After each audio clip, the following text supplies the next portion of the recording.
architect at Opsagility and Skill Me Up. Do multiple authoring, training, and other activities. And I've been in the IT industry for over 30 years and hold multiple Azure and 365 role-based certifications, as well as my CISSP. And I'm a certified trainer from Microsoft and a regional lead for that program as well. So what are we going to talk about today? Today, we're going to focus on providing an overview of the challenges that administrators have and organizations face now that in a remote user environment, and how we govern the confidentiality and integrity of our data. As we've moved recently and accelerated recently into a work from home type of atmosphere, there's a lot of ways in which we now need to, as an organization and as IT professionals potentially, to create and govern policies within our productivity suites, such as Microsoft 365 and Teams, to maintain the governance of applications and maintain that access and provide a good experience to those remote users. And we're going to then talk about those policies, and then we're going to also look at how to utilize some of the security and compliance dashboards that might also be able to be utilized to monitor compliance for protection of information, protection of user identity, and how that all is going to come together to provide a good user experience, but also protect sensitive information, maintain potential regulatory compliances, and how we control and how we govern all of that information. And last thing that we'll look at is we'll dive into some of the administrative portals and look at how some of those policies might work, how you might set those up, and also look at the service trust portal, which includes the compliance manager, which can help if you're in an organization that does have regulatory compliance concerns. So before we get too deep into the actual services around policies and governance, let's understand what some of the challenges are and benefits of that remote user environment. As I stated, we've accelerated ourselves as a global population into this mobile workforce, where a lot of organizations that may have had a large population of in-office employees have pushed those employees out to work from home and work remotely due to the global pandemic we've all been under. But there are some benefits to having a mobile workforce and having that workforce mobility that is intriguing to an organization. And some of that is around the ability now, if you aren't in a geographically fixed status of your office building, you can then draw from a larger talent pool as well. You have the ability now to find workers and find employees from all over the world potentially, as long as they fit with your general working hours, to be able to draw from that talent pool and all of the people that you may have had a issue with finding people in the past. You can now broaden that pool and find more people. For the mobile workers, obviously, much more flexibility in their work schedule. They are decreasing travel costs and decreasing the amount of windshield time to drive to an office. So therefore, they have more productive hours in the day, and can help to bring a better work-life balance as well. Because if they're not traveling, say 2 hours in a car every day, thinking, probably by average, 30 minutes to an hour one way, you've got an hour to 2 hours that you're wasting every day sitting in a car. You're now getting that time back to spend with your family or to spend catching up on things. So you get a lot more productivity in your day, as well as it decreases travel cost from a standpoint of the organization as well. They aren't traveling, as much. They're working from home. You're utilizing collaboration tools, which we'll talk more about, to communicate rather than getting on a plane and having to travel to an office. And then the business continuity aspect of things is that you have the ability to not be as reliant on on-premise resources within a typical office structure.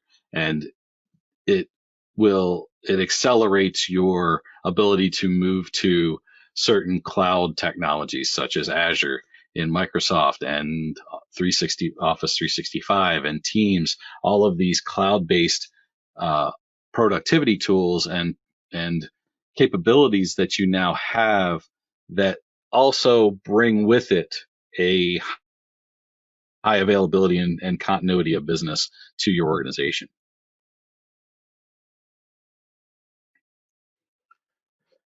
When we're talking about remote workers and how things work and what that user experience is going to be, we need to think about the contributing factors of the effectiveness of that mobile workforce and those remote workers and those users themselves versus the organization and what their expectations are, and creating that balance between the two. There are very different perspectives between those two, obviously, and uh, the list on this slide covers just a few of them, with mentioning users want that information and tools in the simplest manner possible. They don't want a whole lot of barriers in place or gateways or gates that they have to cross to get to where they need to go to access what they need. They want that access. They want the ability to collaborate, the ability to stay connected in the easiest means possible. So as an organization, we are needing to maintain the confidentiality and integrity of our organization, making sure that that information is available to our users, but securely. We may have to maintain regulatory compliance or just organizational compliance from that matter against identity and data leakage that may cause reputational or financial harm to our organization.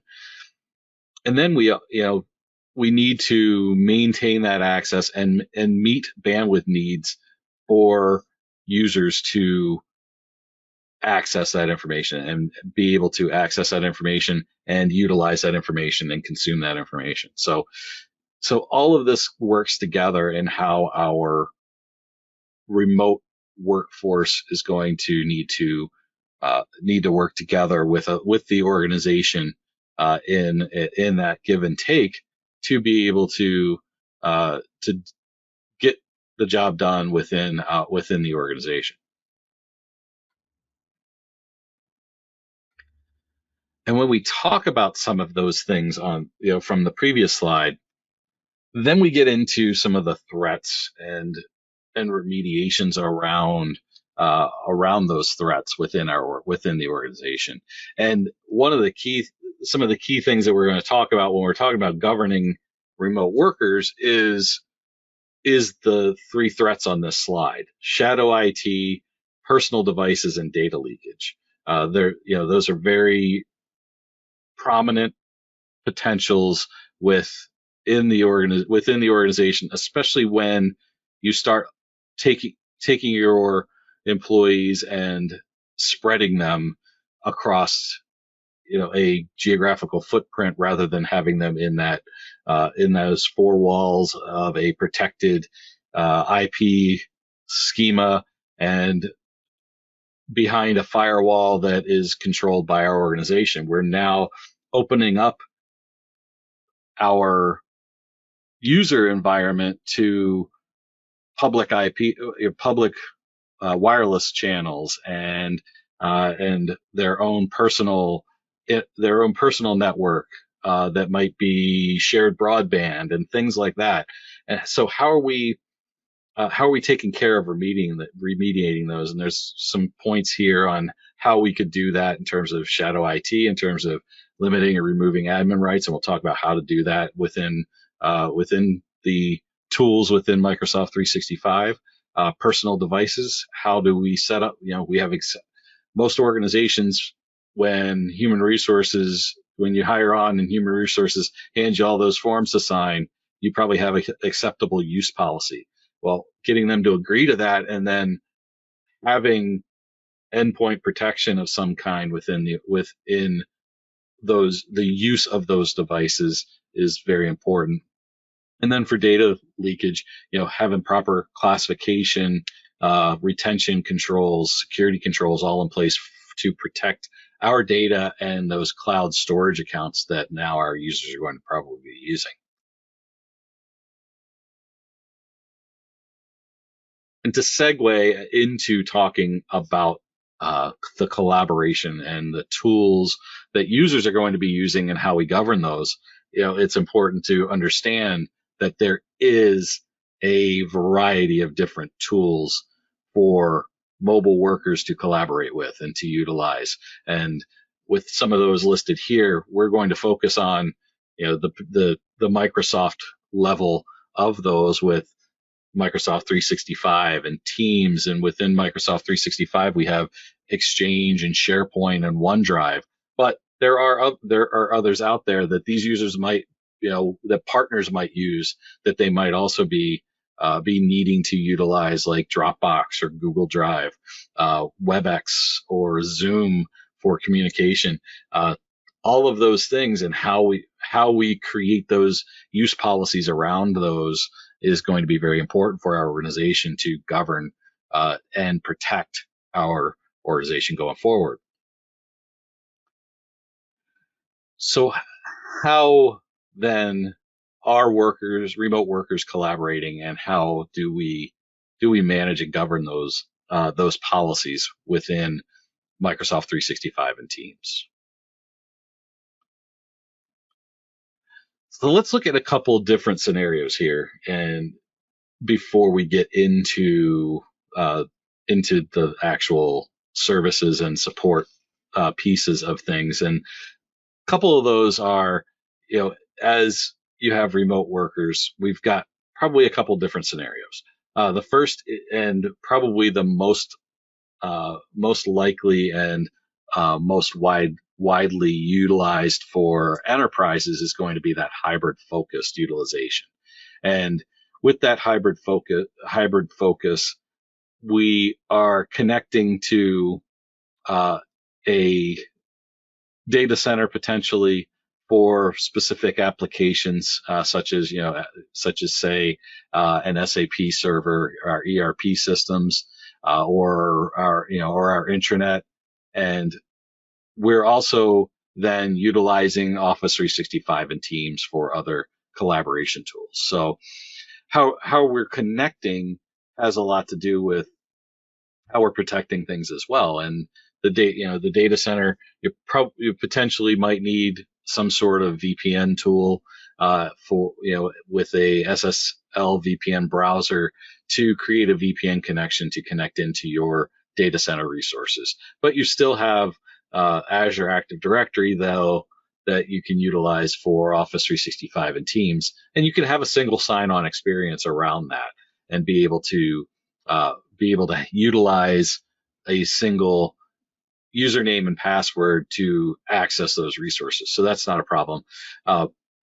The key there is having synchronization between the Azure Active Directory tenant that's managing the identity in Office 365 and Teams, and how that's synchronizing with the data center, and what we're doing to then protect all of that and protect that identity through certain tools, such as I mentioned, utilizing a VPN to the data center, but also utilizing multi-factor authentication. And kind of your first and best step to protecting a user's identity within any environment, let alone a remote user environment.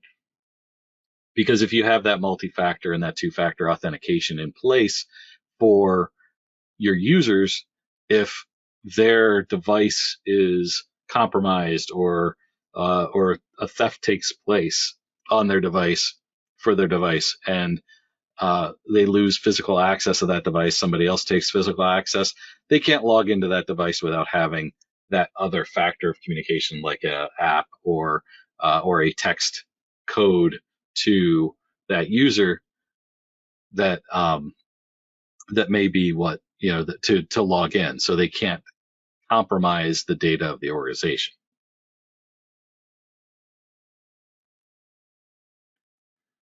And then the other scenario is a cloud-focused organization, which is much simpler architecture, but also has some of those same um, potential issues in terms of and recommendations in terms of multi-factor authentication. You don't have that connection into the data center anymore. You can see I've used Salesforce as an example here for a CRM type type scenario. You may have Dynamics 365 being run as your CRM and your ERP type system for all of your backend services, but all of that still needs to be collaborated, needs to have that identity. If you have Salesforce, you could utilize again Azure Active Directory as a tool uh, for single sign-on and federated access into Salesforce as well.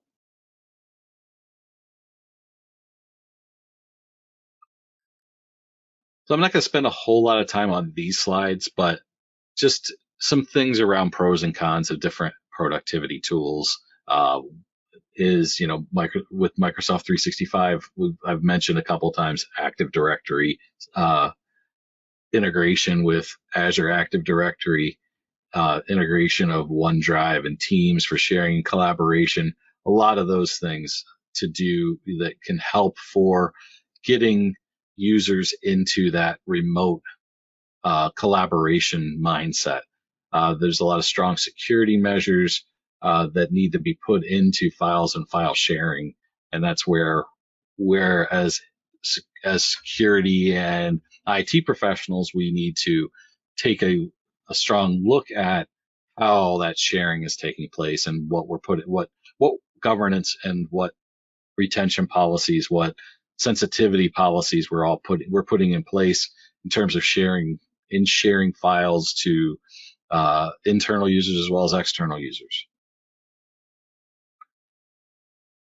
I was just mentioning OneDrive and for file access and the ability to access files and share those files, utilizing SharePoint as the front end, even for OneDrive to collaborate and utilize that website feel for that's customized for for projects or for your teams within the environment, and then the back end of that where files get stored is then in the OneDrive environment. And then we have Google Drive and Dropbox mentioned here, just as other file access tools. And the reason why I kind of have some of these third-party outside Microsoft tools in here is because we'll get into talking more about those when we start talking about some of the ways that we create and protect our environment. And then again, last thing is collaboration and communication tools we're going to talk more about Teams from that standpoint in a moment, but there's a lot of collaboration tools out there, and some of those are easily accessed to create potential issues with in terms of shadow IT within our organization, but also when like I stated before, when communicating outside of our organization, it's silly of us to think that everybody in the world that you're going to be working with utilizes Microsoft Teams.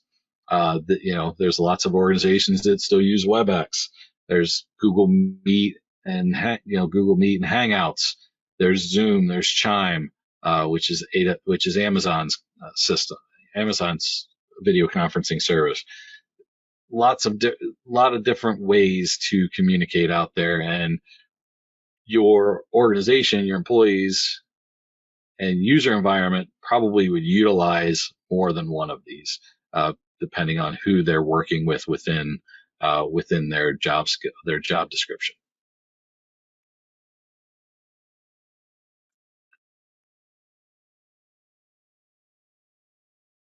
And to segue from collaborating with others outside of your organization, it's important to think about how we are managing and utilizing external and guest users within our environment. And that environment in the context of this presentation is the Microsoft 365 environment, which is, the Microsoft 365 Office suite, SharePoint Online, Office Online, Exchange Online, and Microsoft Teams. What are we doing to collaborate with users that aren't just within our organization? Because most organizations aren't going to just be collaborating internally. Meetings take place with external partners and customers. Files may need to be shared and collaborated with, and communication is required across different organizations. You may have vendors that you're working on a project with, if you're a construction company, and you need to invite those contractors, those subcontractors, into a team that can be utilized for meetings and for collaboration and for sharing of blueprints and change orders and things like that. How are we going to do that if we don't allow some level of guest access within our environment? So let's talk about that. How now do we protect access and information within our environment?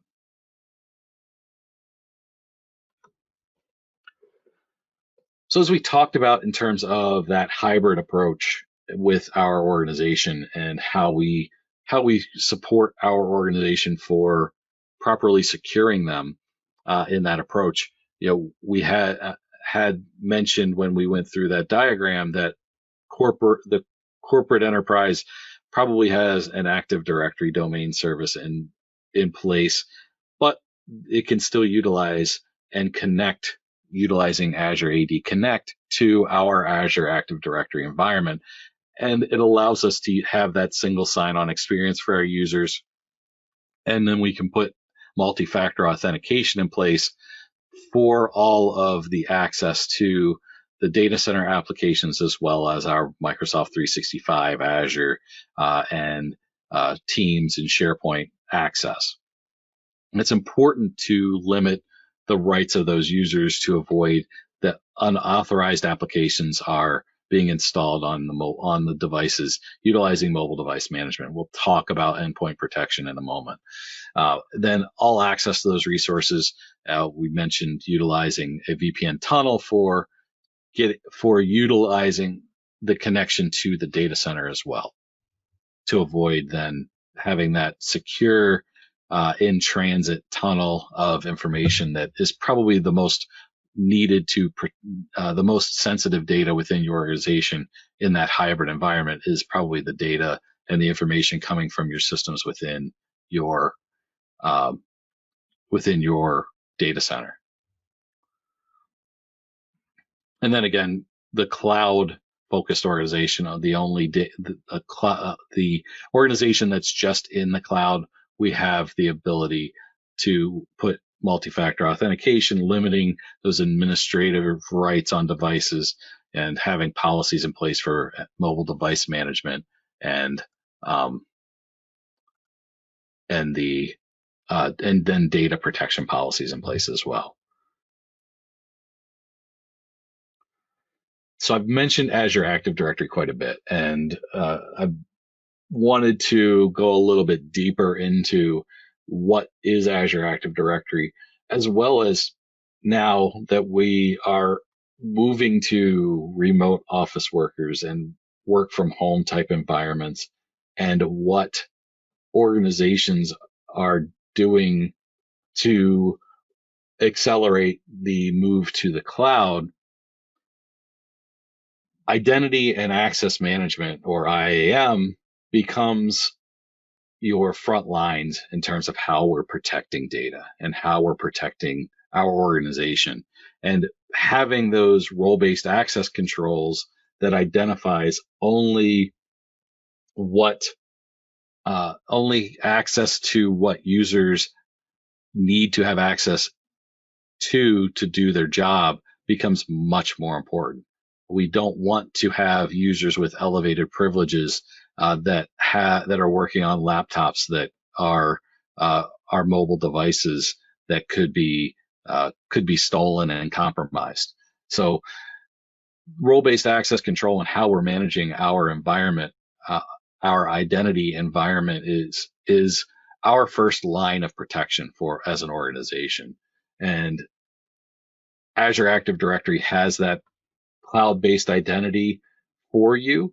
And then I mentioned Azure AD Connect is that conduit between potential on-premise resources and how to utilize the Active Directory environment and keep your users up and running. So if you use the hash authentication synchronization within the Azure AD Connect environment, if for some reason a connection goes down on your on-premise network, you have the ability to continue to work, and your users can continue to access the cloud resources. Which then, again, back to the first part of the presentation when I was saying users only are concerned with being able to access their resources, and so if they can access at least a large majority of the resources, they can maintain their effectiveness and efficiency for the most part.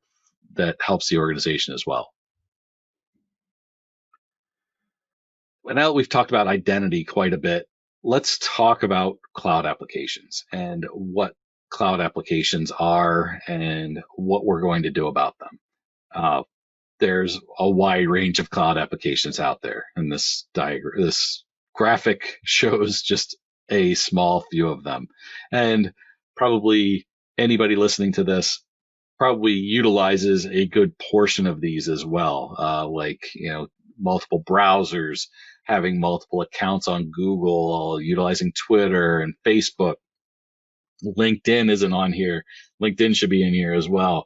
How are we going to maintain protection of our organizational data with all of these cloud applications that are available, and avoiding any potential issues around data leakage or identity compromise that might happen in there? There have been a lot of reports out there around potential apps that have malware in them that might allow somebody to gain access to login credentials and things like that. How do we protect ourselves from that? And this all falls into that concept and that title of really shadow IT to a degree as well. And Microsoft has within the 365 environment. And one thing to point out here around a lot of these services that we're going to talk about starting at this point forward, many of them require the E5 level licensing within 365. So if you don't within your organization utilize the 365 licensing for the Microsoft 365 license of E5, and potentially with some of these as well, the Enterprise Mobility and Security E5 license, it is highly recommended that if you have a large population of remote users, that you utilize those licenses, because many of the tools to govern that we're talking about require that level of licensing. And it's important to have those licenses to have this protection and properly protect your environment. It's a minimal investment from a standpoint of what it might cost you as an organization if you do not have these protections in place. And cloud app security is one of those. What cloud app security does is it helps to manage and maintain what the list of applications are that are approved for utilization from the organization, especially on, for users on personal devices that are accessing, accessing corporate information, as well as corporate owned devices. Cloud app security can be used to protect against those cloud applications that need to, that, that might be risky to your organization. So what cloud app security can do is it discovers and controls that use of shadow IT, and it identifies the apps that are used by your organization, can investigate usage patterns and risk levels and manage those and ensure security and compliance. It also protects the sensitive information in the cloud by classifying and protecting sensitive information or data at rest, and has a lot of out of box policies to automate those processes and apply controls in real time to all of your cloud applications. It protects against cyber threats and anomalies by detecting unusual behavior that might be taking place, like a high usage, a user that's all of a sudden downloading gigabits and gigabits of files, and a large amount of files are being deleted, or something like that's taking place. Cloud app security can recognize that and notify somebody in IT that, hey, this is not not a normal occurrence. And then it can also assess the compliance of your apps as well, and prevent those data leaks within the environment. One of the key things around this, and if you look at the diagram, it does this cloud level of cloud discovery around all those apps and those app connectors, and then logs that traffic within the configuration script. But another thing that it also does is it allows you to then also, if you don't sanction a particular application, say you don't want your employees utilizing Dropbox, we don't want data leaking outside of our OneDrive environment, you can block Dropbox. You can block Slack if you feel that is a security breach, or users to be communicating on Slack. You can block those applications.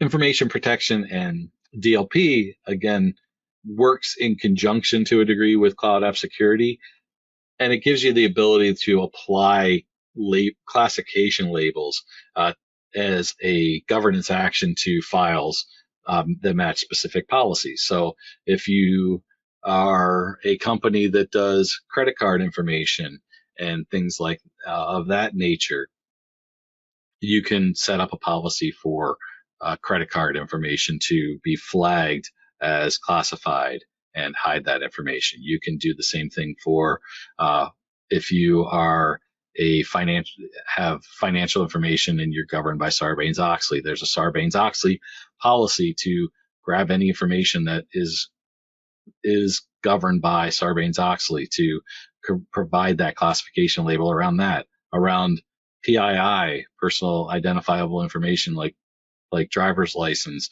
social security numbers, you can block all that information. That's a good question. I see your question there, Tyler. Does this work the same in a Mac environment? There is some capabilities around pushing this out. Endpoint protection. We'll talk a minute about endpoint protection, but you can utilize that level of endpoint protection and app security protection in a Mac, Windows, or Linux type environment.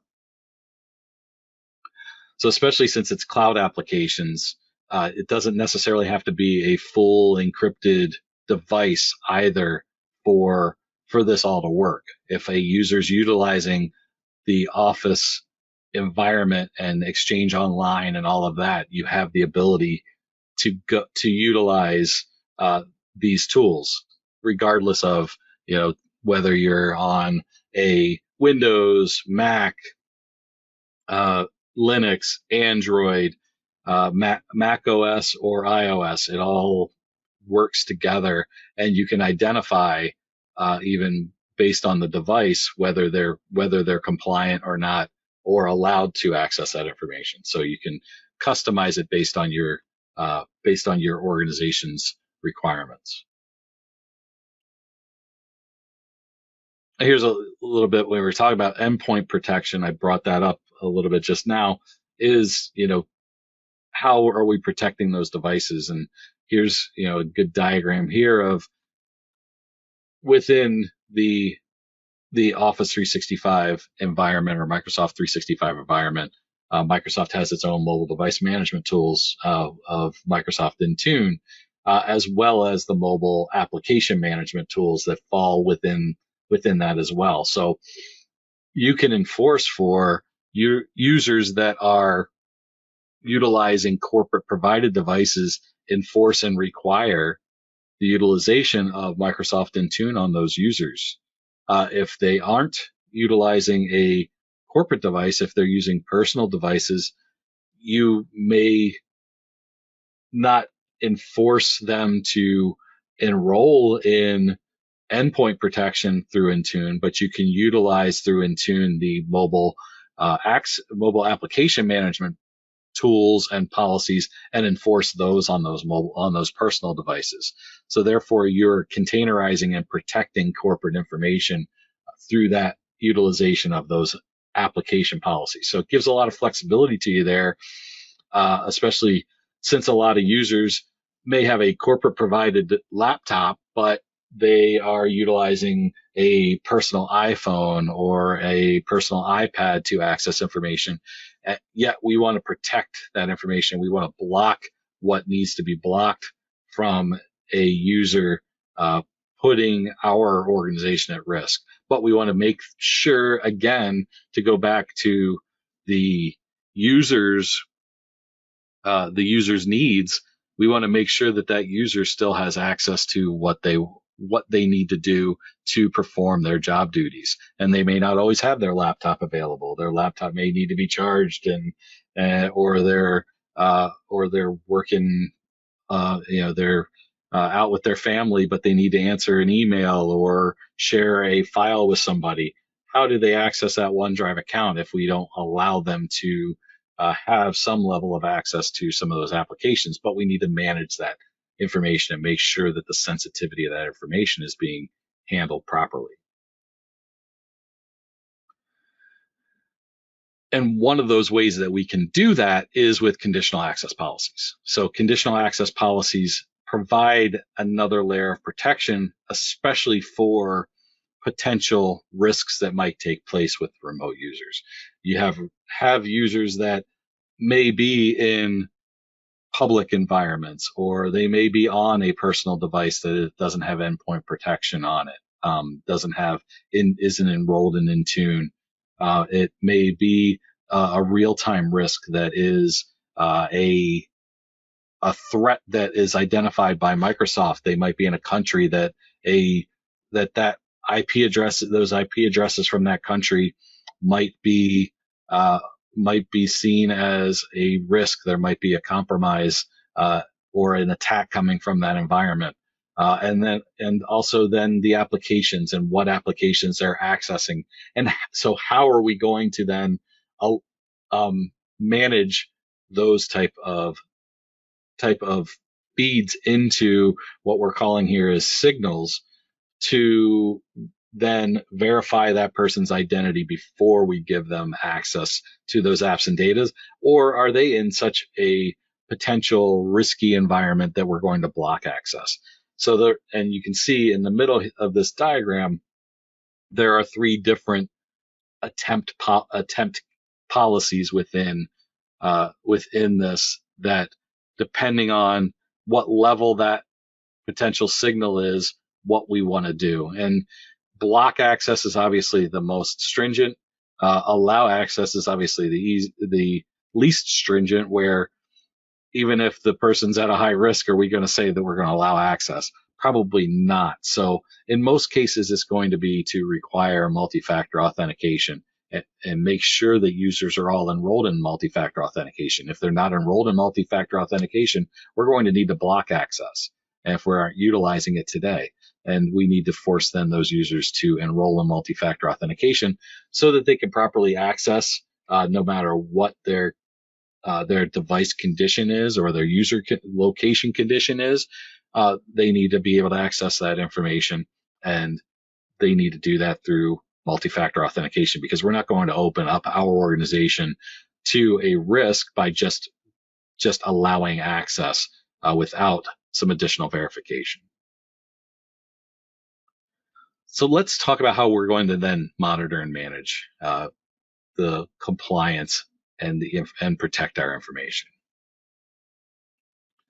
So as I stated before, it's important to note that in terms of what we've been talking about thus far is going to require probably both the Microsoft 365 E5 protection as well as the Enterprise Mobility and Security E5.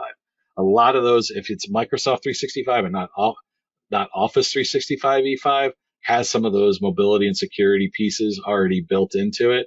But it's just good to look at the charts and to understand what everything is and what level you're going to get, and how we're then going to utilize those things with Security and Compliance Center within the Microsoft 365 environment, the Teams Admin Center, Cloud App Security, which we talked a little bit about. We're going to talk about again in a minute.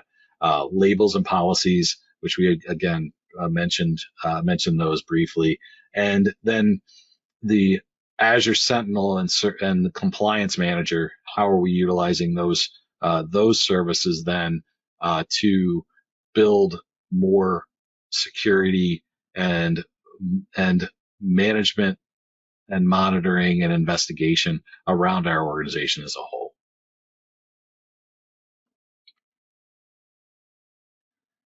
So again, conditional access app control protection. We are utilizing that now to block data leaks. We can block downloads before they happen, set rules on how content is being encrypted and downloaded, who it's being shared with, gain visibility into unprotected endpoints, and control access of those non-corporate networks and risky IP addresses. And it works together with Cloud App Security. So we talked about this with conditional access in conjunction with Cloud App Security. We can bring together the best of both worlds in both of those, and work together with how those conditional access policies can identify those particular signals, and then what we're going to do to enforce them, and how that's going to be monitored in Cloud App Security. Sensitivity labels and policies, we want to utilize those to enforce protection and enforce, encryption or watermarks within labeled content.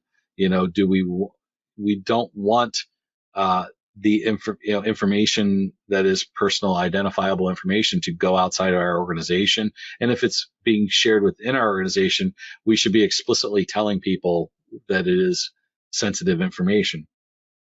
And we can extend some of those labels to third-party applications. We can put them in emails, encrypting emails, and putting sensitivity labels on emails and blocking those, utilizing automated auto-applying labels for protecting our organization from sending out sensitive information as well through those auto-enforce labels. And then retention labels and policies take that a different step from sensitivity labels, where this is now from a compliance standpoint, how are we retaining information, making sure that from a legal standpoint we're not removing and deleting information before it's allowed based on say Sarbanes-Oxley. We need to retain records and retain everything for 7 years.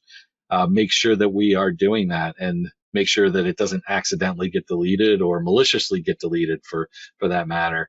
And it auto applies to to emails and to SharePoint and to OneDrive to avoid any potential legal issues in the future, as well as if a user leaves our organization, it can then retain their information and allow us to recover informations that they had prior to them leaving that might be helpful for if it's a salesperson, a sales opportunity or things like that. So it's not just really from a litigation standpoint, but also a productivity standpoint as well. And then Azure Sentinel, I wanted to touch on this from a standpoint of monitoring and managing and investigating. If you're in the security environment, you might be familiar with a SIM, which is a security information and events management tool. And what Azure Sentinel is it is Microsoft's version of a SIM, and it's cloud native. It has integration with 365, with Cloud App Security, with Azure Security Center, with Azure, and brings all of that, as well as Microsoft's threat intelligence, all into one place to monitor and manage and investigate. It watches for anomalies around utilizing artificial intelligence for suspect user sign-ins and things like that, and builds around that Azure environment.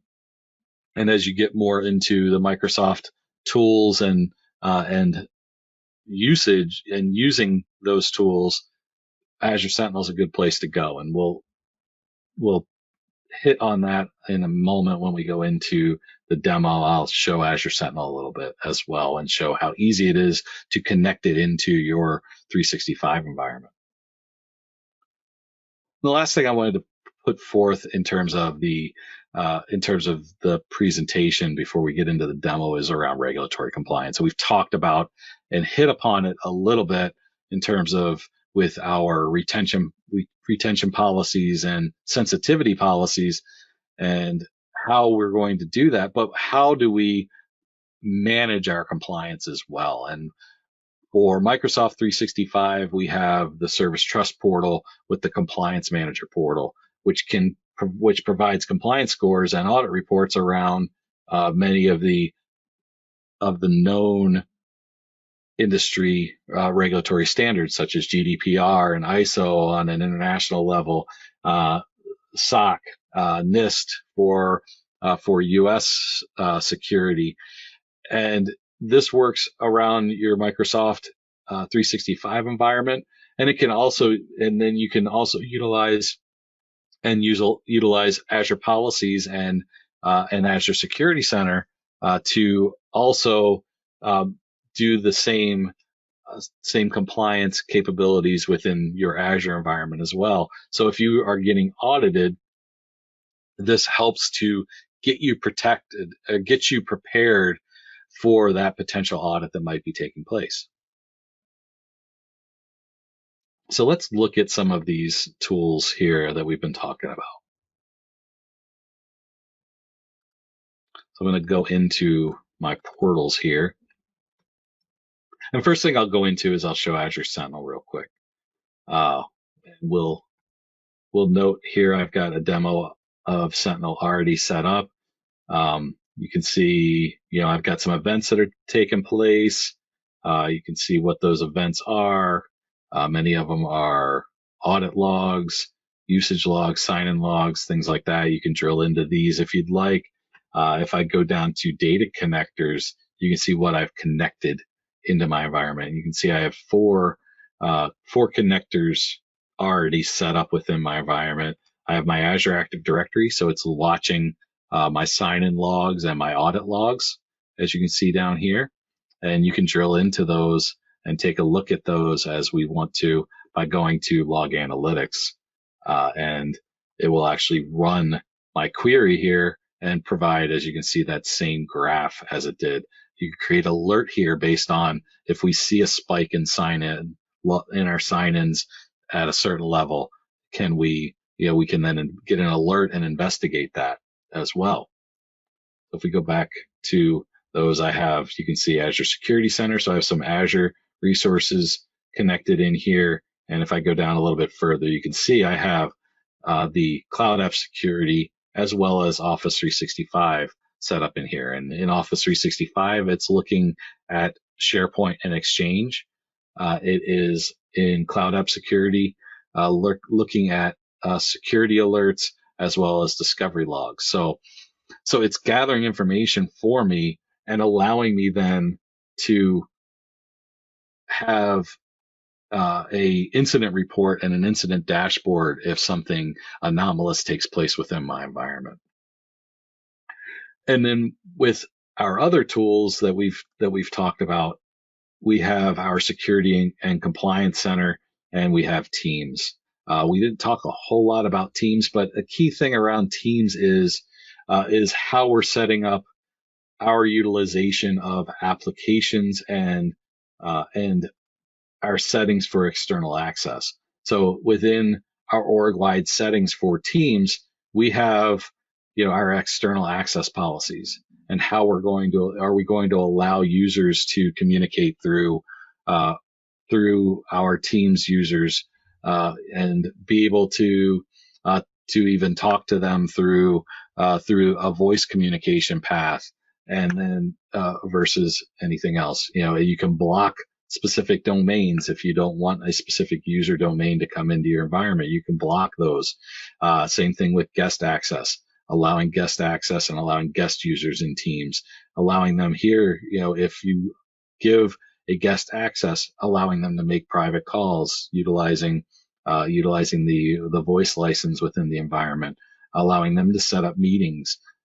So if you have that in that scenario that I had discussed around having users that are potentially in a team from a contracting project, and you have subcontractors that are part of that team, and you want them to be able to communicate just as they were part of your organization, you want to go in and you want to allow that external access, but you also want to then provide them with this guest access environment where they have the same look and feel that anyone within your organization has.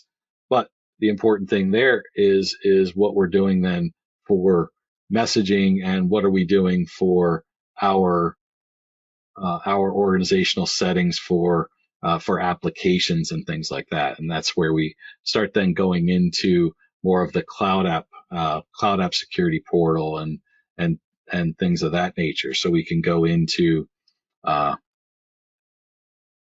dashboard here, and let me get into cloud app security. Oops.